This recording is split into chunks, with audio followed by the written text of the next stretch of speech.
안녕하세요. 대학 청년부 친구들. 한 주간 잘 지내셨나요?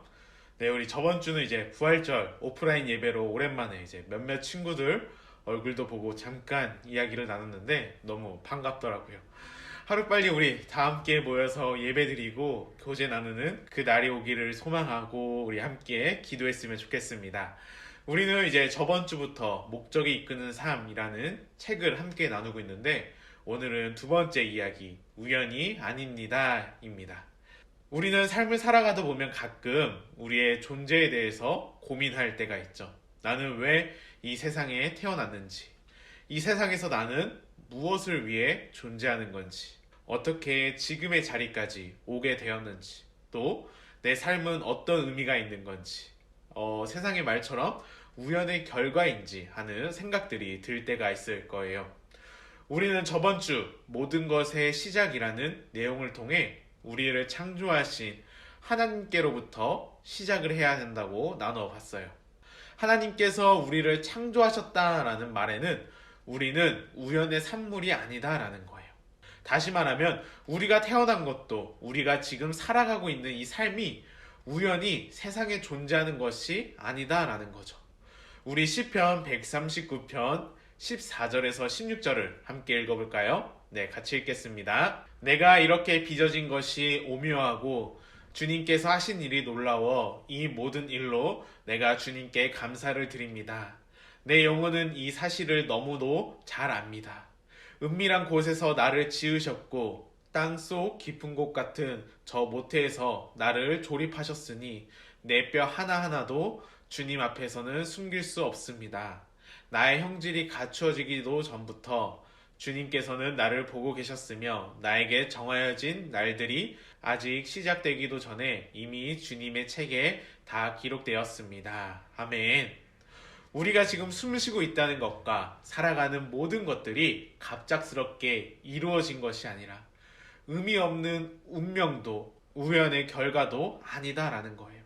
하나님은 우리의 신체의 가장 작은 부분까지도 선택하여 만드셨고 우리의 재능과 각자 독특한 성격까지도 하나님께서 만드시고 우리를 품으셨어요.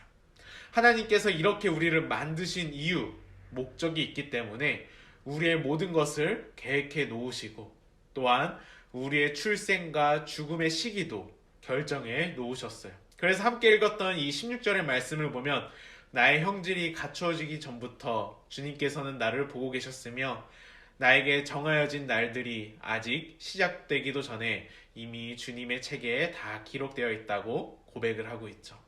또한 사도행전 17장 16절의 말씀을 보면은 하나님께서는 한 사람으로부터 세계 모든 인류를 만들어 땅 위에 살게 하셨습니다. 그리고 그들이 살 시대와 지역의 경계를 정해 주셨습니다. 라고 말을 하고 있죠.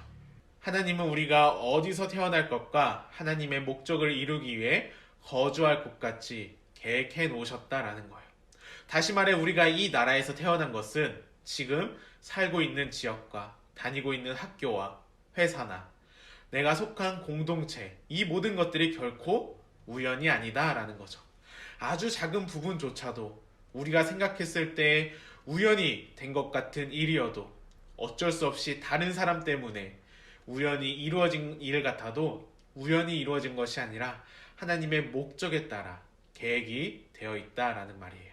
그래서 창세기 50장 20절에 보면 요셉이 이렇게 고백을 하죠. 형님들이 나를 해하려고 하였지만 하나님은 오히려 그것을 선하게 바꾸셔서 오늘과 같이 수많은 사람의 생명을 구원하셨습니다. 우리의 삶의 여정 가운데 그 길목길목마다 크고 아니면 어떤 작은 부분까지도 하나님의 이유와 목적, 계획이 있다라는 거예요.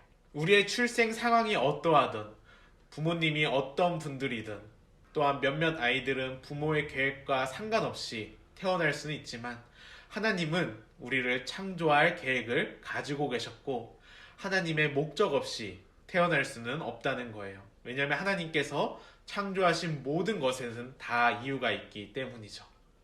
주변에 보이는 식물과 동물들도 하나님의 계획에 따라 만들어졌고 하나님께서 먹이시고 입히시는 것처럼 이 땅의 모든 사람도 하나님의 목적에 따라 만들어졌어요.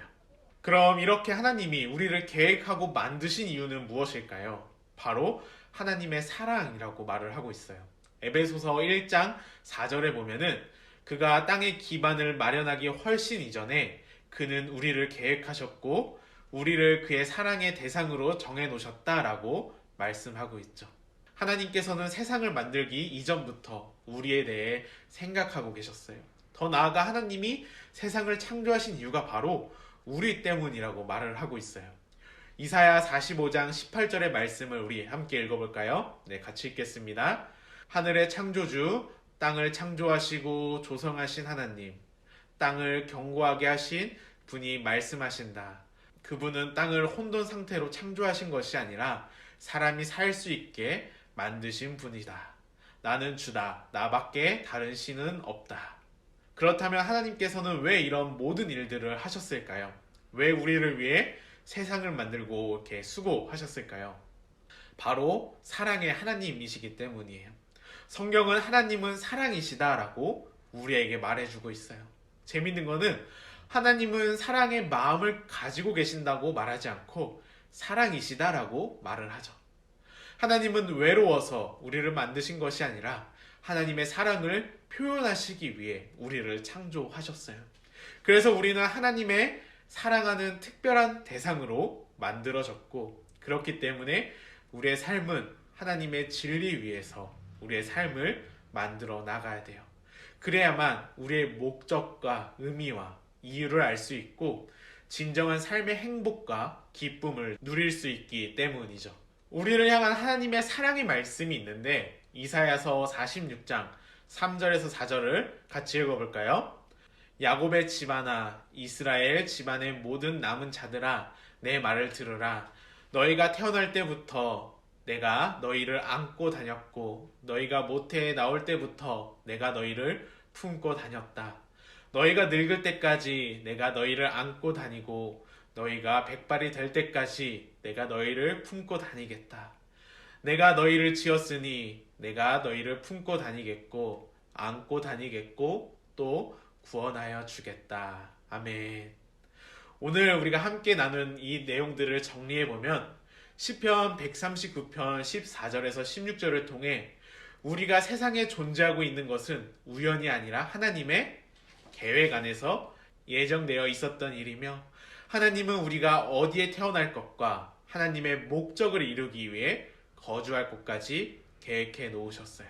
또한 마지막으로 하나님이 우리를 계획하시고 만드신 동기는 바로 그분의 사랑이에요. 우리 오늘 함께 나눈 내용을 잊지 말고 기억했으면 좋겠어요. 요즘 많은 친구들이 자존감이 낮아져서 고민이다라는 친구들도 있고 또한 자신의 성격이나 출생의 배경 혹은 외모나 삶에 대해서 받아들이기 힘들어 한다면 이 내용을 꼭 기억했으면 좋겠어요. 우리는 우연히 태어난 것이 아니고 어쩌다 보니 지금 내가 서 있는 자리까지 온 것이 아니에요. 우리는 하나님께서 목적을 가지고 우리 친구들을 창조하셨고 그 계획을 이루어 가기에 지금 우리의 삶을 허락하셨어요. 그리고 지금도 우리를 사랑으로 품으시고 격려해 주시고 말씀해 주시고 함께 해주고 계세요. 한 주간 살아갈 때에 내가 어떤 환경에 있든지 나를 만드시고 보내신 나를 향한 하나님의 사랑을 바라보고 듣고 누리는 은혜의 시간이 되기를 소망합니다.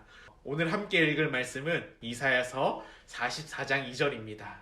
너를 지으며 너를 모태에서 조성하고 너를 도와줄 여호와가 말하노라. 아멘.